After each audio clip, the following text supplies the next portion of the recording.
বিষ্ণুপুরে রামনবমীতে বিশাল পদযাত্রা, উপস্থিত বিজেপি সাংসদ সৌমিত্র খাঁ। রামনবমী উপলক্ষে বাঁকুড়ার বিষ্ণুপুরে অনুষ্ঠিত হলো এক বিশাল পদযাত্রা। রবিবার সকালে বিষ্ণুপুর স্টেশন থেকে শুরু হয় এই র্যালি, যা শহর পরিক্রমা করে পৌঁছায় বাসন্তীতলা পর্যন্ত। পুলিশ সূত্র খবর, প্রায় 15,000 মানুষ এই জমায়েতে অংশ নেন। পদযাত্রাতে আছে রামলালার মূর্তির সঙ্গে ঢাক, ঢোল, কাঁসর সহ বিভিন্ন ঐতিহ্যবাহী বাদ্যযন্ত্র। এই পদযাত্রায় উপস্থিত ছিলেন বিষ্ণুপুরের বিজেপি সাংসদ সৌমিত্র খাঁ এবং বিষ্ণুপুর সাংগঠনিক জেলার বিজেপি সভাপতি সুজিত অগস্তি।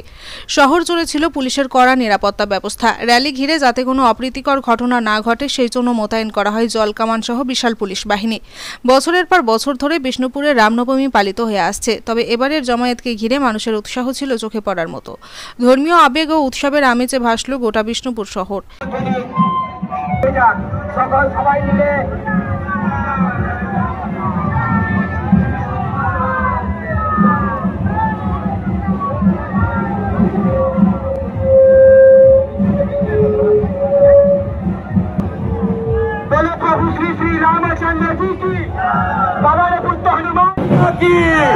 भारत माता की, गौ माता की, गौ माता की जय बाबा सारेश्वर, जय बाबा सारेश्वर।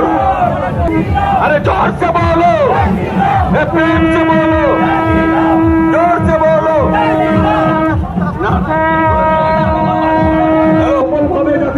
মিছিল হয় তার জন্য সকলের কাছে অনুরোধ করবো, আপনারা সকলে আসুন এবং এই মিছিলে দু এক পা হাঁটুন এবং এই মিছিলকে যাতে আমাদের সুস্থ আরো ভালো হয় তার জন্য আপনাদের কাছে অনুরোধ করবো। সকলে জোরসে বলো, জোরসে বলো। হিন্দু পরিষদ এবং সংঘ পরিবার এটার আয়োজন করে। একজন সাধারণ সনাতনী যুবক হিসাবে আমিও রাস্তায় পথে হাঁটি, এইবারও হাঁটলাম। এটা আমাদের গোটা বিষ্ণুপুর জুড়ে পরিক্রমা হয়। এটা আপনাকে প্রথমে বলছি, এটা পুরোপুরি বিশ্ব হিন্দু পরিষদ এবং সংঘ পরিবার করে।